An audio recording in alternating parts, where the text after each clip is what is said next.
I tend to work with high achieving, high potential teens.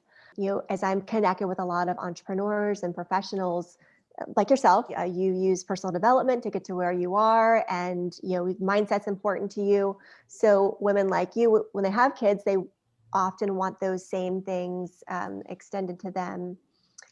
And so they make a really good fit. So it's not necessarily kids that are troubled, it's kids that have a lot going for them. And because of that, they're packed. Hey there, friends. Are you looking for tools to resolve stress, reliable information to support your whole health, tips to help you motivate yourself, and identify when motivation is fading before it happens, implementation, accountability, and someone to remind you to celebrate even the small successes, where you could find tools you can use and accountability in a community that cheers you on, where information about health trends and lifestyle is reliable and straightforward. I know that you have what it takes to up-level your health habits and restore your resilience. You just might need a boost to start building momentum. I've designed a membership where you can choose the level of support you'd like to get every month, whether it's tuning in to connect with like-minded change makers or getting personalized support with one-on-one coaching to help you chart your path to success. Check out the link for the Velocity membership at happifiedlife.com. Special pre-launch pricing is now available for premium support, but you can jump in for free if you just want to test the waters. I look forward to seeing you inside.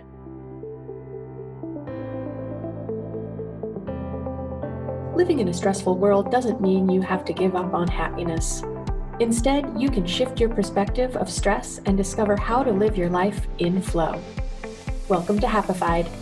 I'm your host, Susie Vine. Join me for inspiration and interviews with folks who are shining their light in the world in the areas of positive mindset, health, and wellness. I'm so happy to have you here.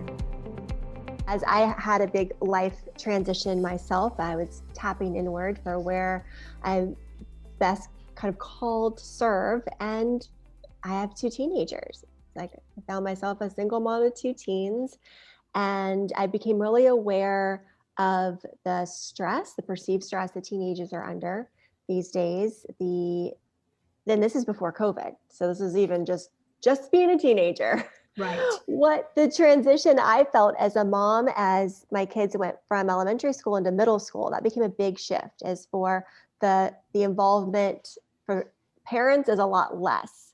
And now you're out of reach. And now they're developmentally being challenged, as their mind changes, as their body changes. Now they're in a new group of friends. So it became really just heightened to me that this transition into middle school is a big one. And then it just continues throughout their teenage years. And the other kind of funny thing is, Susie, as I coach with women, how many times does this, as we're diving through, kind of peeling back the layers, so they go, well, it all started back in middle school. Oh, when I, wasn't ready for the test, or my math teacher called me this, or, and there's so much that really kind of connects back to those formative years. And it was just a big light bulb moment for me that God said, I think the work that you've been doing could really translate well with teens, and I connect well with them, I feel. And so that's really how Empowered came to be. I love that. I think that's such a powerful recognition. And a lot of times our work evolves just because we start to recognize there's more need, or that by working upstream, we can really address issues before they take root and grow into things that have more impact than they need to in our lives. Yeah, that really is it. I noticed that there is heightened awareness around mental well-being. There's more kids that are being medicated. There are more kids that are seeing counselors and therapists. And I'm a proactive in my health. I'm proactive in how I eat. I'm proactive in how I think. And I thought, if we can bring some of this to teens as they're developing, let's prevent them as much as possible from feeling anxious, depressed, overwhelmed, by giving them the tools now to develop this belief in themselves and have a higher level of objectivity, so they can view the world in a way that's going to help serve them, instead of waiting to see, well, which ones just get kind of, I don't say run over, but Some kids are more sensitive or more prone to just feeling the weight of the world on them.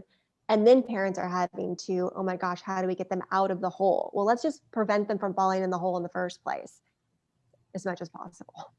Exactly, exactly. And I think that, I mean, the name is so appropriate. I feel that's so empowering to be developing these tools 10 years earlier than perhaps any of us even conceived that we should be focusing on our confidence, having more strength in our position and viewpoint, right? When the world meets us and starts presenting opposing viewpoints, it's so helpful to be grounded and rooted and confident in what you already feel rings true with you.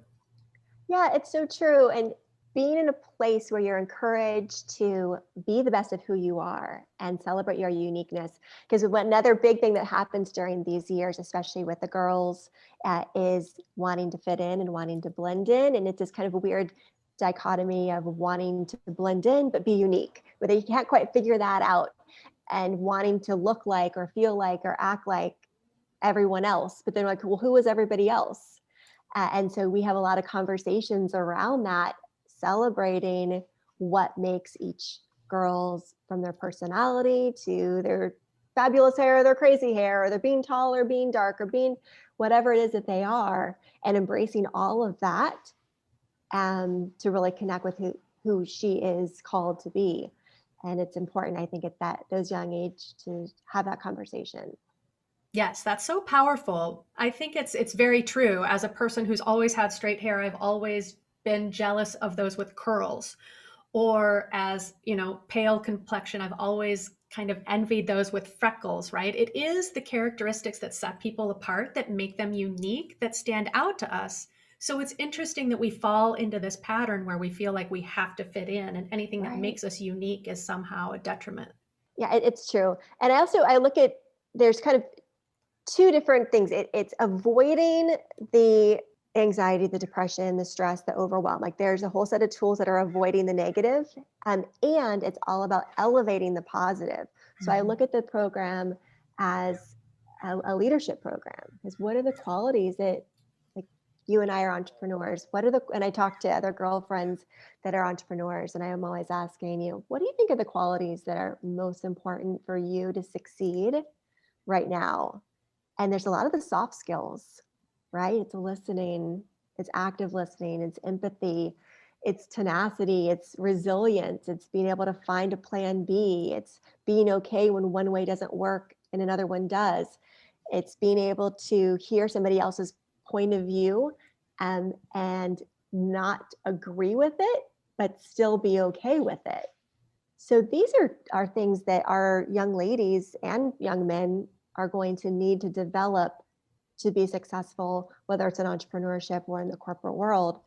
And I don't see that they're being developed just kind of naturally. The Mm-hmm. school system isn't really poised to work on the soft skills, and nor is social media as their main outlet for connection and communication. So we have to create it, and that's what I get to do with my groups, is create an atmosphere where all of these things are part of the discussion, and they get to do it and practice it and be it and live it out, not just hear me talk about it and take notes about it. It's me getting them to talk and ask them questions that they've never thought of before, and let them know it's okay, that there's no wrong answer in my group. You can say anything you want. I can just go, oh, that's an interesting point of view. Have you thought about this? But I'm never going to tell them they're wrong. And I, teach each other, the other girls in the group, not to ever make somebody else feel wrong. So we create an open space for creative thinking and out of the box thinking, and stretching your mind beyond, just analytical memorizing. Exactly. And I think especially at that age when there's so much learning going on, so much new information being assimilated, that just like you say, you learn it, you might take notes, it's presented, and then it gets filed, right? But until we actually have the opportunity to explore it, to feel how it fits, to have a conversation like that, and to give each other space, and to hold space for each other, I think in our age, some of us still need to get back in touch with those soft skills and reconnect with that. It's true. I'm a mastermind facilitator. I learned through Jay Facette, who I work with. I instantly fell in love with masterminds because of that. It is creating a space for to be raw, to be real, to be vulnerable, to bring up a problem that you don't know the answer to, and then to have be in a receptive mode for feedback. And I think honestly, I just gotten burnt out with networking. I'd been in so many women's organizations and everybody shows up buttoned up. And this was 5, 10 years ago. I think things have gotten a little more casual, at least from my perspective. But yeah, everybody shows up buttoned up and everything's like, it's great. And this is great. And that's great. And I'm so successful. And like, really? Like where's the authentic connection here? And so when masterminds were presented to me, and I got to join one that Jay did, I was like, oh my gosh, like it blew my mind. And I dove in and had been doing masterminds with adults. And so in a way, I'm creating this mastermind environment for the girls, for these teens and tweens. They don't necessarily know it. I don't call it a mastermind, but it's a safe place for sharing, for exploration, for opening up on a problem and then getting solutions. So I love that.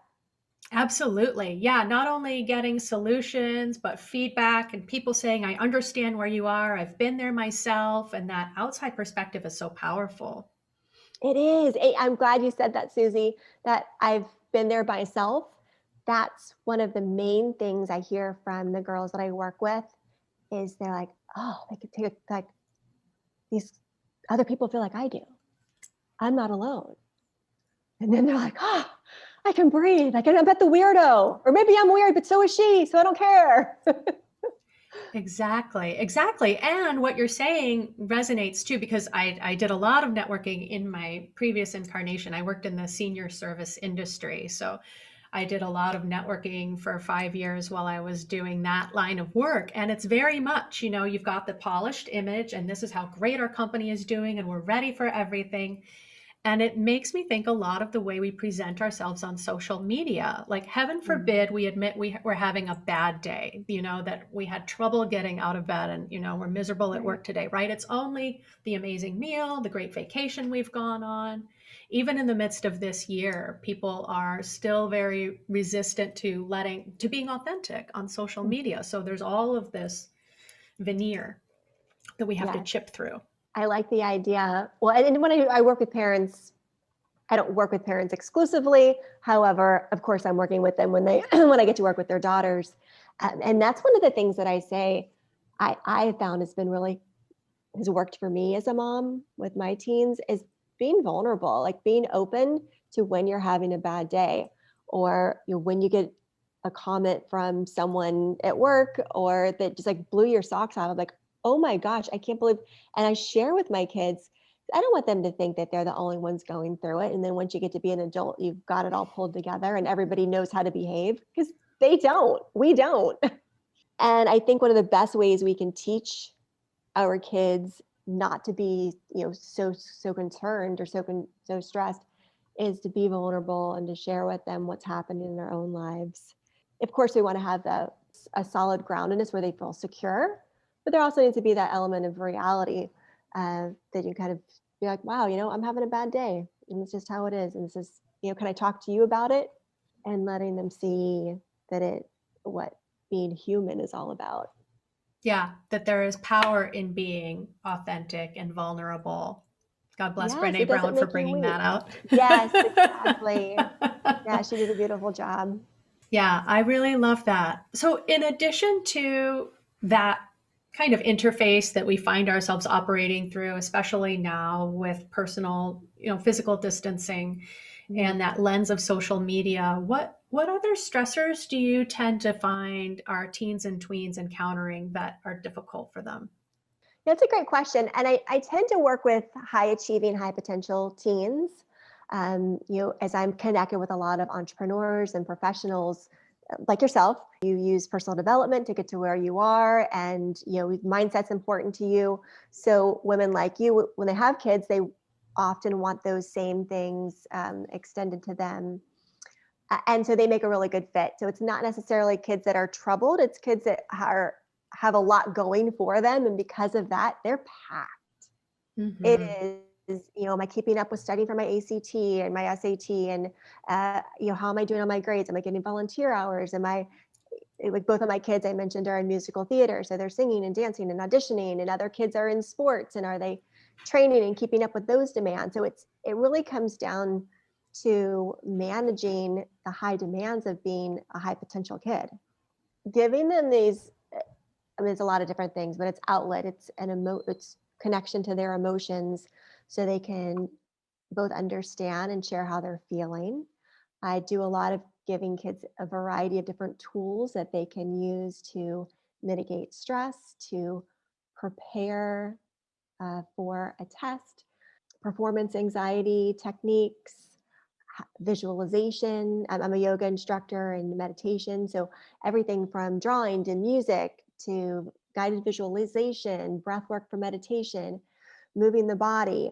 And I feel like for kids especially, but same for adults, you can kind of, when I sample and give them a bunch of different tools, then they're going to find the one that resonates with them.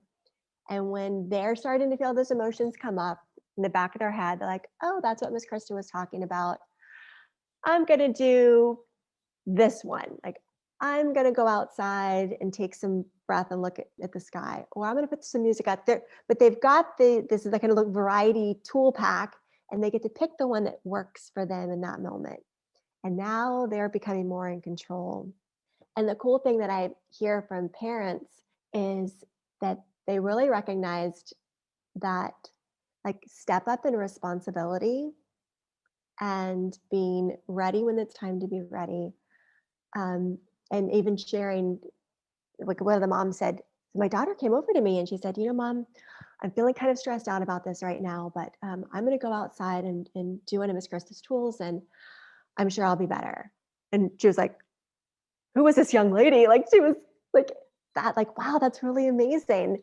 Seeing them put it into practice. And that's what it's all about.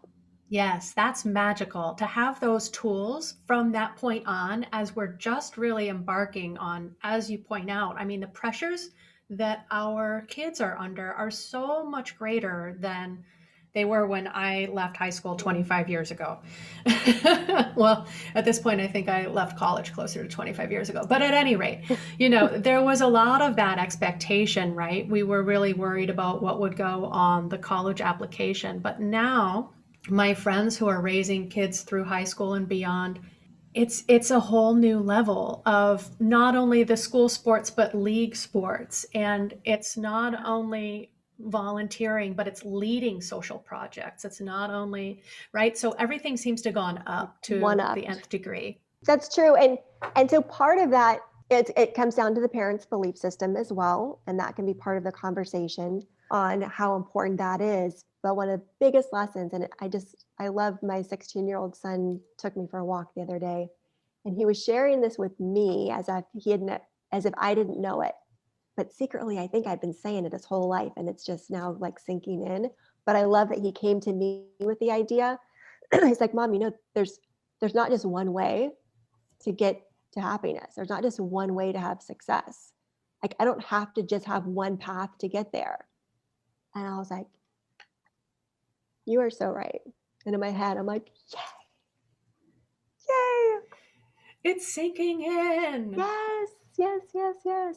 That's where it can get really tricky, is those that feel like it has to be this one particular path, because if somewhere along the line, that path, I would say they fail, because kids don't, it's not a failure, but if in their perception is that they failed by not getting in the college or not getting the score, or not whatever that looks like, then their whole world falls apart, because it's been so focused on, like, this is the way. And when I do that and I get that and I go A, B, C, D, da, da, da, da, da, then I'm going to be happy. And you know how many people did all of that? And they're like, I'm not happy. I don't know who I am.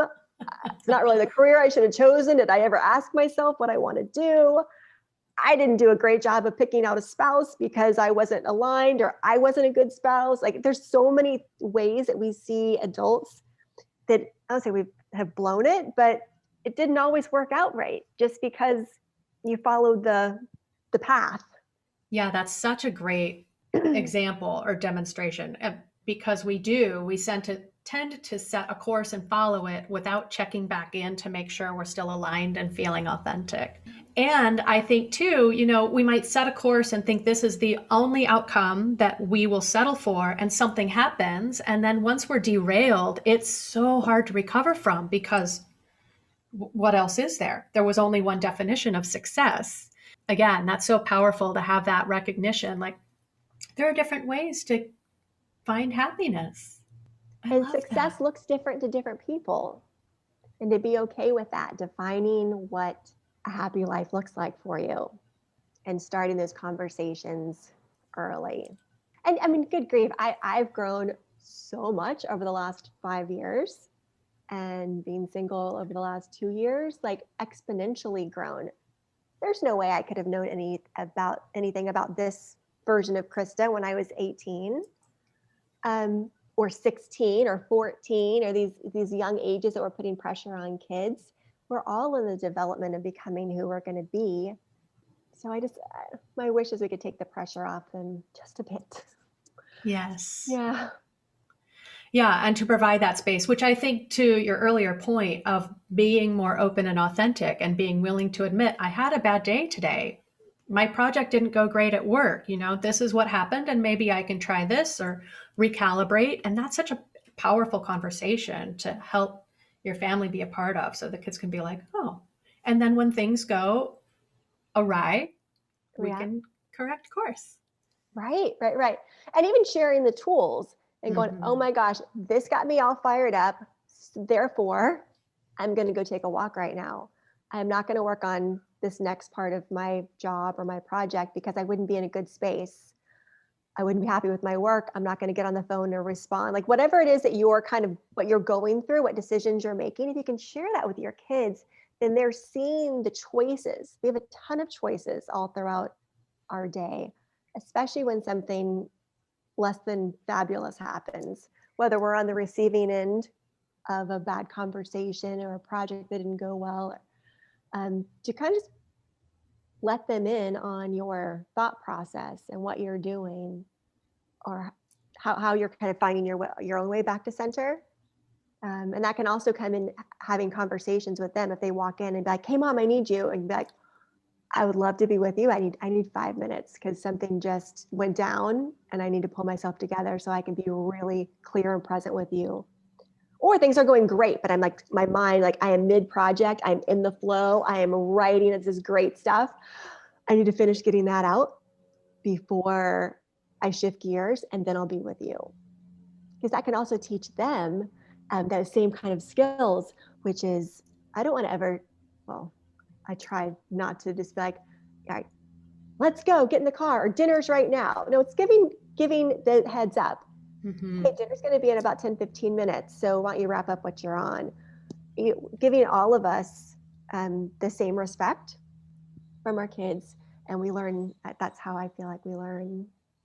Exactly. I think that's so powerful. Teach by example. Yes. We teach by example and learn by example. Right. And admit that we're still learning ourselves, that we don't have it all dialed in.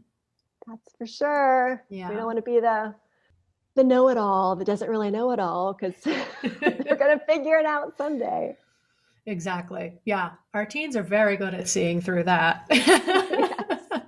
One other question that I had for you is, because communication is so important, and you've definitely given us some good perspective or tools in terms of keeping that open and helping them recognize that we respect their needs and they can respect where we are and where we're coming from. In your experience or work with teens and their parents, what are some ways you have found that supports reestablishing communication when it starts to get off? Yeah, that's a really great question. And one of the biggest reminders that I have for parents is to listen, and you don't have to fix it. They're not always coming to you for your brilliant solutions. They just need to be heard. And you can actually build a closer bond just by doing some active listening with some empathetic, I hear you, and not telling them what to do. Because that can end up creating a distance between the two of you especially if your brilliant ideas are not relevant. Sorry, mom and dad, sometimes our word is not relevant to how they're interacting or the words that they're using. And so our kids really just want to know that it's okay and to have a hug, and or even and to ask, would you like some feedback on this, or do you feel good just sharing with me? Mm-hmm. Because we can end up ending the conversation too soon when we're the ones that are trying to give this brilliant advice right back to them, and it doesn't always land. So true. And another lesson that I think is relevant at any age, whether Yes. that be with our spouse or friends, sometimes we think, oh, we want to save this person. Let me bring them out of pain. Let me solve it. And a lot of times they just want to be heard and acknowledged and have some space for these emotions to work out in a safe place, because they can't always work out in the moment that they're coming from. Absolutely. I agree with you completely, Susie. And sometimes just a couple of key questions can help the conversation going instead of giving them answers and solutions. Like, oh, well, how did that make you feel? Oh, was that a good thing? Often they'll tell us something. I'm like, is that good or is that bad? Or, what did Joe think? Like, what the other person, just open up that conversation and by asking short questions and inviting them to continue to share. I feel like for both adults and kids, our best realization is when we can come to the conclusion ourselves and not have somebody tell it to us. Mm-hmm. So if anything, if you can just help lead someone to find their own inner solution, then that they're going to connect and resonate with it more so than mom or dad telling them, well, what you should do is. So true. Doesn't always work. Right? It's easy to put up obstacles. Well, that would never work because this, or this. Whereas if you give them space to try out some different scenarios or options, they might come around to something similar to what you were saying, but presented in your own words or too soon, they could put up a block and miss that opportunity from both sides of the conversation. Yes, very much so. And it teaches active listening, and that's something I do within the Empowered. Is I teach the girls right off the bat. I'm like, so what does it look like to be listening? And they learn that means they're not looking at their phone or anything else. They're making eye contact with the person talking, and they're not talking. It's 3 simple things. However, most people think that they're conditioned that I can hear you just fine. Like, I'm looking at this, but I can just talk along. I got you. I'm paying attention. And you're like, it's not, it doesn't build connection, right? Maybe I can hear you, but am I really getting you? And so I say, when you look at someone, you make eye contact. Now it's not just the words that they're saying, but you can read them. You can read their face. Mm-hmm. Are they connected with what they're saying? How do they feel about what they're saying? And we can be a much better, more supportive friend when we're taking everything into consideration by reading, their body language and their facial expressions, and not just halfway listening while we're looking at our phones or something else. Yes, so true. That's a powerful tool that we all need. Yeah, sometimes we all could use that reminder. I definitely catch myself. I'm like, if I am teaching this, I need to do it. And I like, all right, Krista, put it down. I always try to, of course, stay in alignment with everything that I'm teaching and making sure that I'm practicing it and doing it just as much, but we have to keep top of mind. It's really easy to fall into these other patterns. Yeah. I love these tools, and I'm so excited that this program is available. And so would you let us know how people can work with you with your Empowered program? Yeah, absolutely. I'd love to. So I have it for there's middle schoolers and high schoolers. They don't combine because they're, developmentally quite different, going through different things.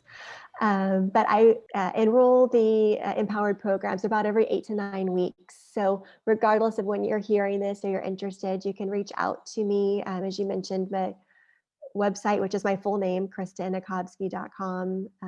you can access, there's some of the programs there, and reach out. I love to do I say a get to know you call, because I want to hear about your daughter and what she's up to, and then see if there's alignment for the program. And then during the 8-week program, the girls are in it's a small group, it's virtual. So you're zooming in from anywhere, but it's not just another Zoom class. I know they're already on doing school in that format. So try to get them standing up, and we're moving and we're connecting, and using a lot of our presence and body language and different ways for the girls to connect. And then I do a bonus class each week that's either for the parents or for the parents and the girls that would incorporate a yoga or meditation lesson.